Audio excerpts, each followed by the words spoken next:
The restaurant is dimly lit, warm with the glow of flickering candles, the soft hum of violins filling the air like a promise.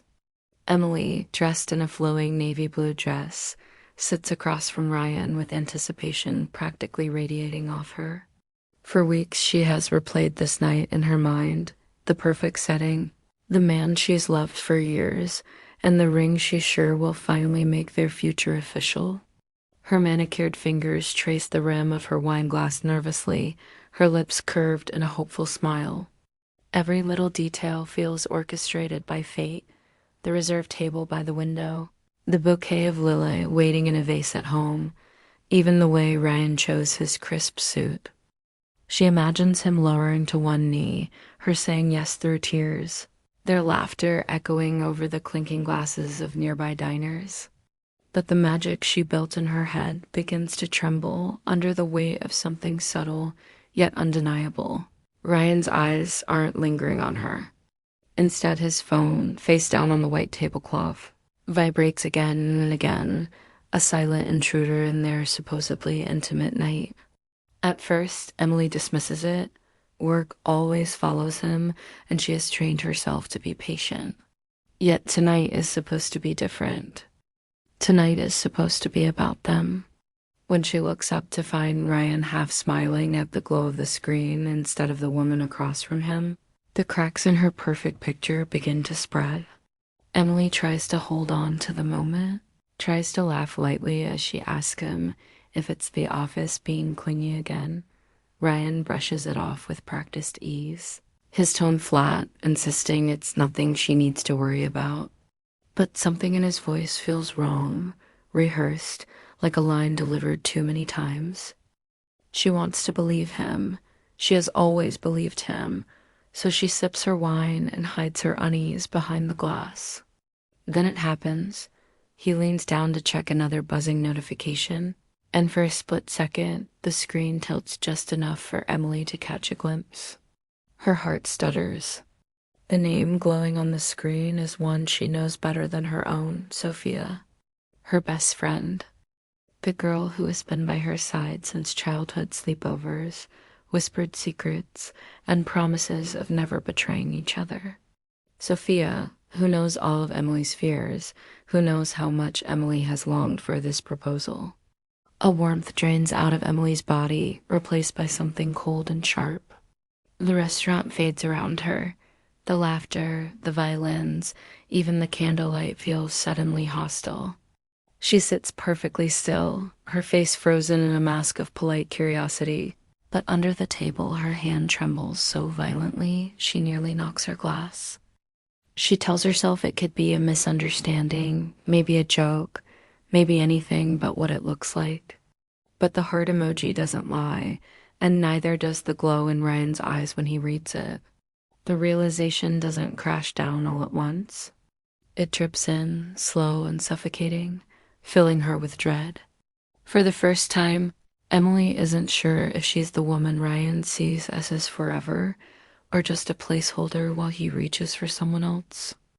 Ryan excuses himself to take a quick call, standing with a casualness that feels like a knife.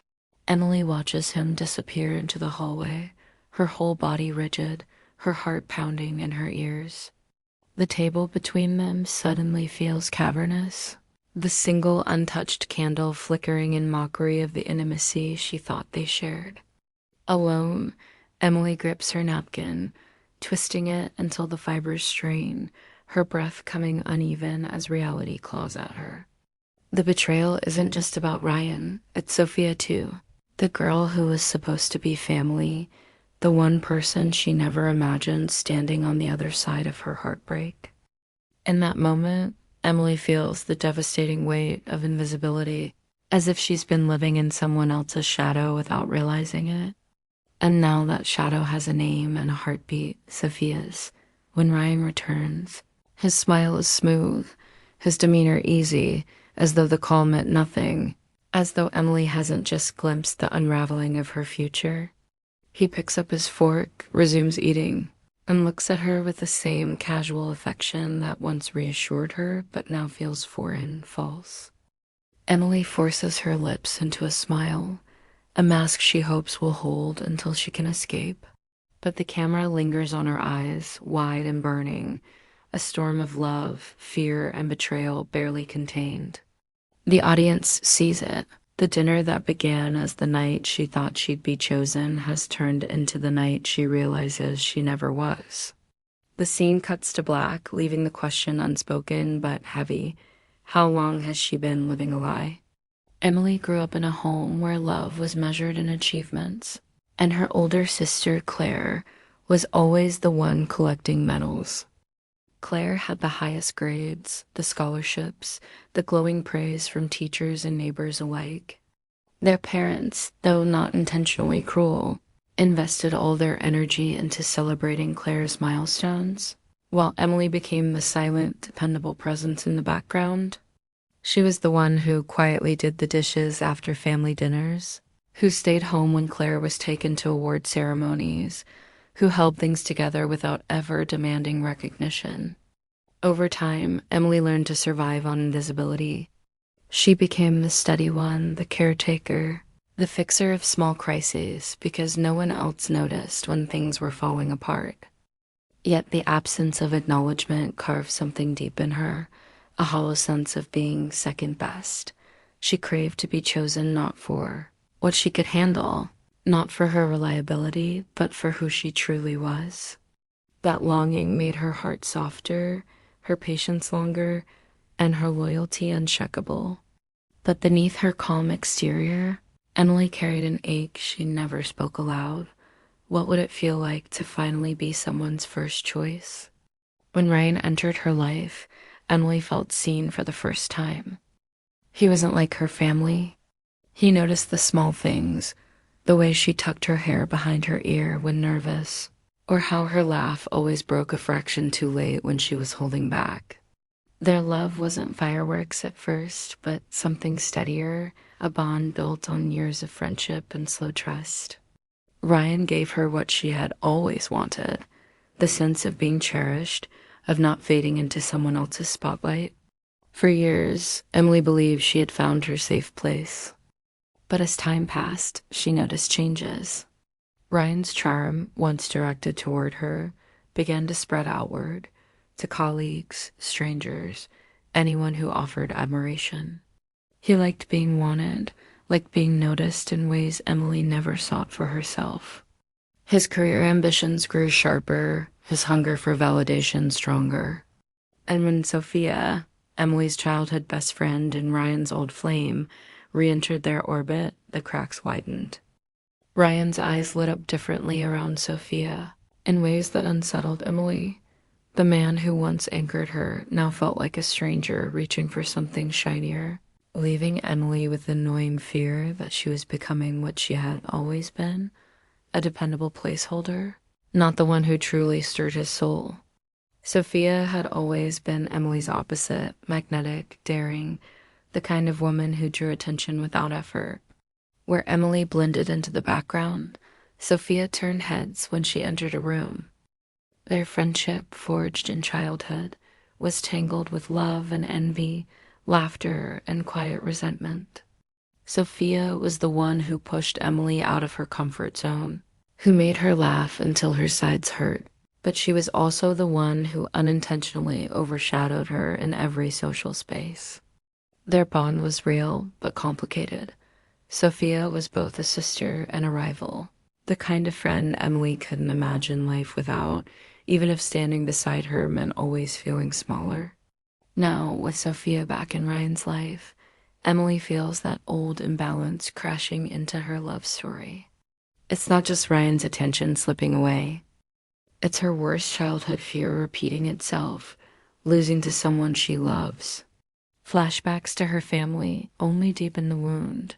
Her parents showering Claire with admiration, while Emily quietly cooked meals, helped with bills, and took on invisible burdens no one praised.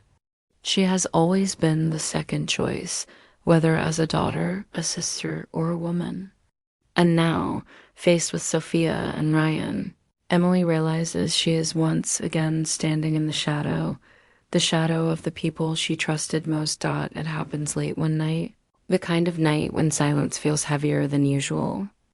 Ryan is asleep beside her, his chest rising and falling with the steady rhythm of someone who has nothing to hide. Emily lies awake, her mind restless, her heart unsettled by the unanswered questions that have been building since that anniversary dinner. She tells herself not to snoop, not to become that woman who searches for proof. But when his phone buzzes on the nightstand, lighting up the dark room, curiosity becomes a compulsion. She reaches for it with trembling fingers, her pulse racing as though she already knows what she is about to find. The screen opens too easily, no new password, no locked folders. And there it is. Thread after thread of messages with Sophia. Not flirtatious jokes or innocent catch-ups, but words laced with a dangerous intimacy. I miss what we had. You always understood me better than anyone. Wish you were here tonight. Emily scrolls, each word cutting deeper, her vision blurring with tears she refuses to let fall. It's not physical, at least not yet, but it's emotional betrayal in its rawest form. The intimacy, the longing, the sense of being seen and chosen, all things Emily thought were hers alone, now belong to Sophia. Her stomach twists as the truth solidifies. The man she trusted, the friend she cherished, are weaving her greatest fear into reality. She doesn't cry, not yet. Instead, she feels a hollow coldness spread inside her, the kind that makes the world tilt. For the first time, she realizes she's been living in a fragile illusion, and it has finally shattered. The next day, Emily decides she can't go to Ryan first. Her rage, her hurt, isn't just about him. It's about her, Sophia, the woman she grew up with, the one she thought she could trust beyond anyone else. She meets her at their usual cafe, a place once filled with shared laughter, now suffocating with tension. Sophia arrives casually, her hair tousled, her smile radiant as though nothing is wrong. Emily can barely breathe as she lays the phone on the table, the messages glowing like fire between them. "Why?" she whispers, her voice breaking, her hands clenched into fists. For a flicker of a moment, she hopes Sophia will apologize, will say it was a mistake, will remember the years of loyalty between them. Instead, Sophia leans back in her chair, smirking with a confidence that feels cruel. "Ryan was mine before he was yours," she says softly, almost tenderly, but with an edge that cuts through Emily's chest. "Maybe he never really stopped being mine." The words land heavier than the messages ever could. It's not just betrayal, it's possession. A declaration that Emily's entire relationship has been nothing more than borrowed time. Sophia doesn't look guilty, doesn't falter. She exudes the same effortless magnetism that always left Emily feeling small, and now she's wielding it like a weapon. Emily stares at her best friend, the girl who once Pinky swore never to hurt her, and sees only a stranger. For the first time in her life, Emily feels the full weight of betrayal not as an accident, but as a choice deliberately made by the two people she trusted most. And something inside her begins to snap. When Emily finally confronts Ryan, she's shaking, the phone in her hand like evidence in a trial. "Tell me the truth," she demands, her voice trembling with both fury and desperation. Ryan's eyes flicker, his jaw tightening, but instead of remorse, he gives her dismissal. "You're overreacting," he says, his tone clipped, defensive. "Sophia just understands me in ways you don't. It's not what you think." The words slice through Emily, cruel in their simplicity. Not only is he not denying it, he's confirming the worst of her fears, that Sophia has something she never did, something that makes her less in his eyes. The fury erupts before she can stop it. For the first time, Emily screams, a raw, guttural sound that feels foreign coming out of her own mouth. She hurls the phone across the room, the screen shattering as it hits the wall, the crack echoing like a gunshot. Ryan stares at her in stunned silence, but Emily isn't looking at him anymore. She's staring at the pieces of glass on the floor, realizing they mirror the fragments of her heart. She has always feared being not enough, always lived in someone else's shadow, and now the people she trusted most have dragged that fear into reality. Standing in the wreckage, she feels the weight of a choice pressing down on her chest. Cling to a man who sees her as a backup, or face the terrifying unknown of being alone. The choice terrifies her, but in that moment, she understands that the betrayal isn't just an ending. It's the beginning of something else, something she isn't ready for, but can no longer avoid. In the weeks after Emily's confrontation, Ryan doesn't lean in closer to mend the fracture. He drifts further away. His distance comes wrapped in casual dismissals, the kind that make her question her own reality. "You're too sensitive," he says when she asks why he's been texting late at night again. "You always blow things out of proportion." At first, she tries to fight back, tries to explain how deeply his words and actions cut her. But every protest is turned against her, reshaped into proof of her weakness. Gaslighting becomes his language of choice, and Emily begins to doubt herself, wondering if she really is the problem. The knife twists deeper when he starts weaving Sophia's name into their conversations, not openly, but in subtle comparisons that leave Emily hollow. Sophia understands how ambition works, he muses after a work dinner. Sophia knows how to have fun, he says when Emily chooses a quiet night and over going out. Sophia laughs louder, lives freer, sees him in ways Emily supposedly can't.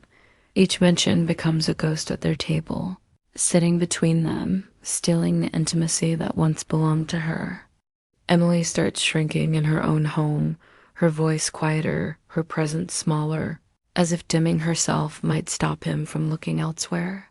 Yet the silence doesn't protect her, it only makes her invisible, confirming the fear that she has always been not enough. Nights stretch long with unanswered questions, and the woman who once felt cherished now feels like a shadow of herself, trapped in a relationship where even her pain is used against her.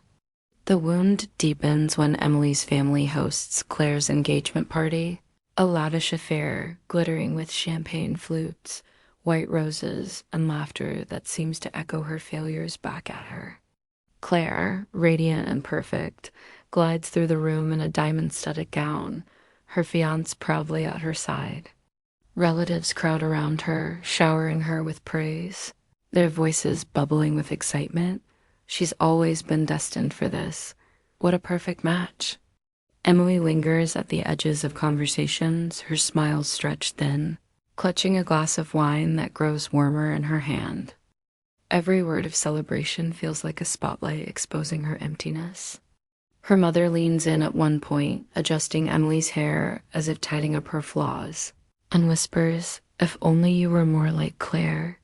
The sentence slices through her, crueler than Ryan's comparisons, because it comes from the woman who should have loved her without condition. Emily swallows the pain, performing her role as the dependable daughter who doesn't make scenes. But the cracks in her mask are widening. That night, when the party is over and the house falls silent, Emily sits at her desk with a notebook open. Her hand trembles as she writes, at first timidly, then with fury, pouring her rage, her heartbreak, her confusion onto the page. The words bleed like a confession, revealing truths she has never said aloud. She has been living a life dictated by others, following scripts written by her parents, her sister, Ryan, even Sophia. And in the quiet scratch of her pen, she feels a dangerous clarity, the realization that she has never written her own story. The breaking point comes one evening when Emily walks into a crowded bar, searching for Ryan after he's ignored her calls. The music is loud, the air thick with smoke and laughter, but her eyes cut through it all when she spots him. He's at the far end, leaning against the bar, Sophia draped over him like a trophy. Her arm curls around his, her laughter spilling into his ear, intimate and possessive. For a split second, Emily hopes he'll pull away, prove her wrong, reclaim the dignity of their relationship. But Ryan doesn't move. He doesn't resist. He just smiles faintly, basking in Sophia's glow. The room tilts around Emily, her heart pounding, her breath shallow as rage ignites in her chest. She pushes through the crowd, her heels sharp against the floor, her voice trembling but loud. What is this? The music seems to hush, conversations falter, eyes turn. Ryan stammers something about it not being what it looks like, but the words are meaningless now. Sophia smirks, resting her head on his shoulder as if daring Emily to fight. The heat in Emily's veins explodes. Without thinking, she raises her hand and slaps Ryan across the face. The sound cracks through the room, louder than the music, silencing everything. Gasps ripple through the bar, and for the first time, Emily doesn't care about appearances, doesn't care about being the good girl who stays quiet. Her voice shakes, but it cuts through the stunned silence. I want the truth. In that moment, Emily stands not as the dependable shadow or the second choice, but as a woman demanding to be seen. Even if the truth destroys her, the night is heavy with silence when Emily finally corners Ryan in their apartment. The shadows stretch across the walls, the remnants of a once shared life scattered around them, framed photos, coffee mugs, a throw blanket that still carries her scent. She stands in the doorway of the living room, her body rigid, her hands clenched into fists. Ryan sits on the couch, his head in his hands, looking smaller than she has ever seen him. For a long moment, neither speaks. Then Emily's voice cuts through the air, trembling but sharp. Tell me the truth. No excuses. No gaslighting. Just the truth. Ryan lifts his gaze, his eyes bloodshot, his mouth opening and closing like a man caught between two cliffs. Finally, the words spill out, raw and ugly. I love you, Emily. I do, but I can't stop thinking about Sophia. The admission shatters whatever fragile hope she still clung to. It isn't anger that floods her first. It's devastation, a bone-deep ache that she had feared all along.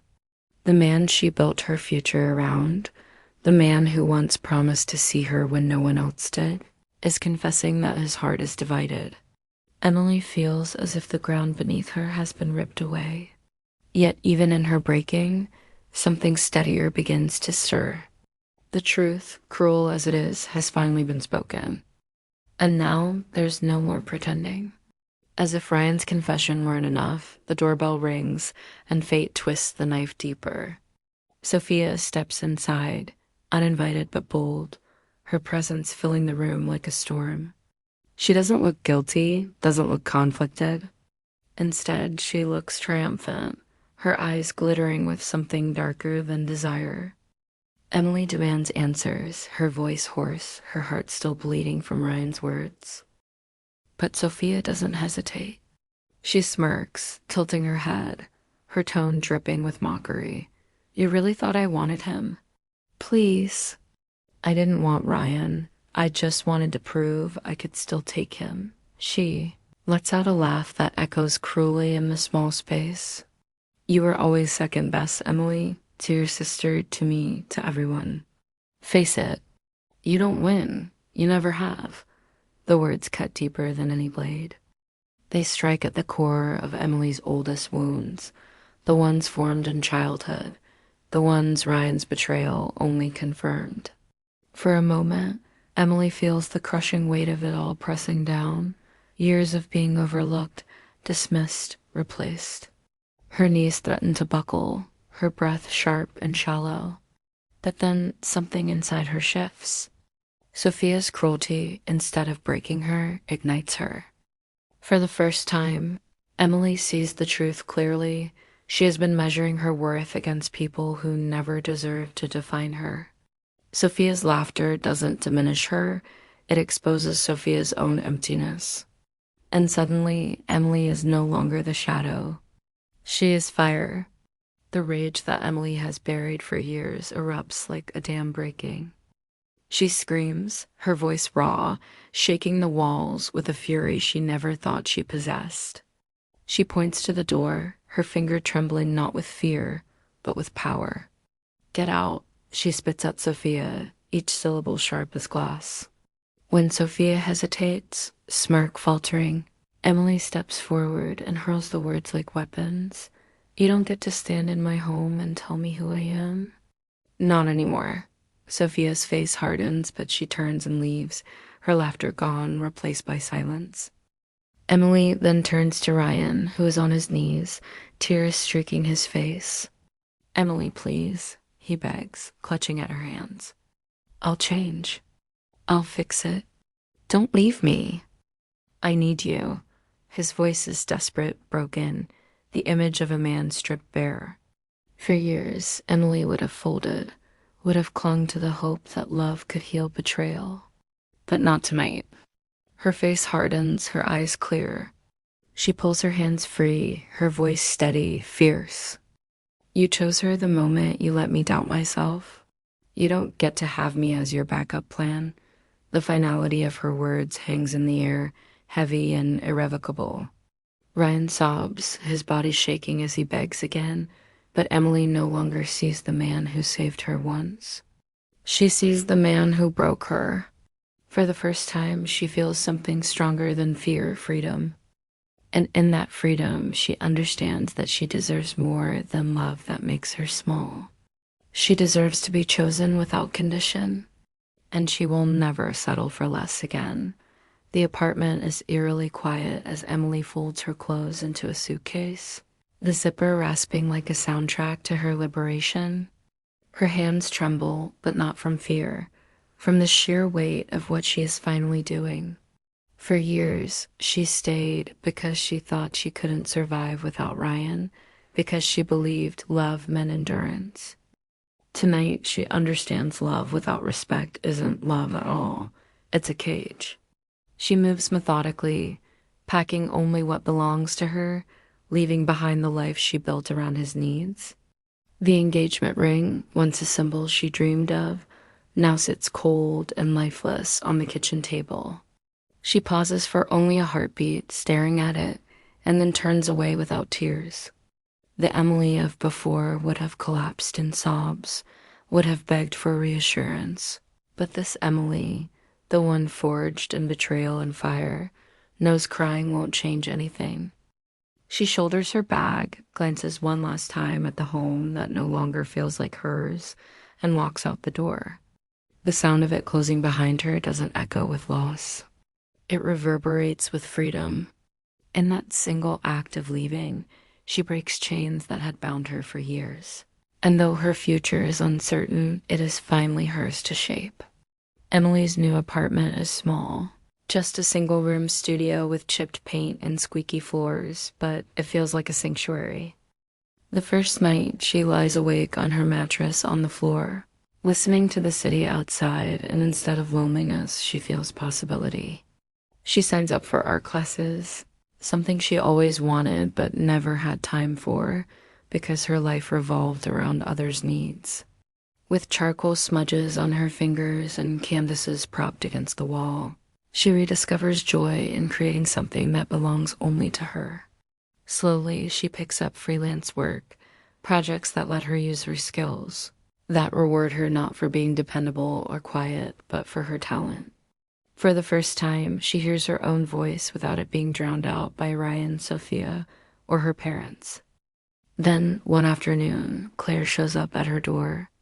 Emily braces herself for judgment, but instead, Claire's eyes soften. She admits what Emily never expected, envy. You carried this family, Claire whispers, tears threatening. You were never second. We just couldn't see it. The words strike deep, not as validation, but as recognition Emily never thought she'd receive. In her sister's confession, Emily realizes the truth. She has always been strong. She was just too busy surviving to notice it herself. Days turn into weeks, and Emily begins to heal not with grand gestures, but with small, deliberate choices. She journals every night, no longer pouring rage and heartbreak, but gratitude. Gratitude for the courage it took to walk away, for the quiet strength she is finally beginning to honor. She stops waiting for texts that never come, stops aching for apologies she knows will never arrive. Ryan's promises, her parents' expectations, Sophia's friendship, none of them define her anymore. She drinks coffee slowly in the mornings, sketching by the window, smiling at her own company. When doubts creep in, she reminds herself, healing isn't about proving worth to others. It's about choosing herself every single day. And that choice becomes her revolution. By the time she paints her first finished canvas, she realizes something profound. The life she thought she lost was never really hers. This one, imperfect, messy, but fully her own, is the life she was always meant to live. Emily no longer feels like the second choice. She is her first choice, her only choice. And that truth is the freedom she had been searching for all along. Months have passed, and the seasons have shifted. Emily now sits in a corner cafe, sunlight spilling through wide windows, sketchbook open on the table beside her coffee. Her strokes are slow but confident, each line a reflection of a woman no longer afraid to take up space. The cafe hums around her, conversations, clinking cups, the hiss of the espresso machine, yet she feels no need to shrink into herself. She is content in her solitude, finding comfort in the silence she once feared. As she sketches a passerby, a stranger pauses, leaning in to admire her work. "That's beautiful," they say warmly. For a moment, Emily is caught off guard. Praise used to make her flinch, as if undeserving, but this time she smiles. Not wide, not forced, but soft and genuine. She thanks them, returning to her page, and feels a ripple of warmth settle in her chest. The realization blooms slowly. She doesn't need to be Ryan's choice, her parents' pride, or Sophia's shadow. She doesn't need to be chosen at all. She is her own choice, and that is more than enough. That evening, back in her studio apartment, Emily sits on her bed with her phone in hand. Ryan's number is still there, a ghost of the life she left behind, one she hasn't called but hasn't yet erased. With steady fingers, she scrolls to his name. For years, it symbolized love, stability, betrayal, every weight she once carried. Now, it's nothing more than a string of digits. She deletes it. A breath she didn't realize she was holding escapes her lungs. Next is Sophia. Her finger hovers over the contact, a flicker of old wounds rising, but she blocks the number without hesitation. There's no anger, just quiet resolve. Afterward, she reaches for her journal, the same one that once bled with pain and confusion. She writes her final entry, "I thought I lived in her shadow, but shadows only exist when there's light. And I found mine." She closes the notebook with a finality that feels like exhaling after years underwater. The journal, once a lifeline, no longer defines her.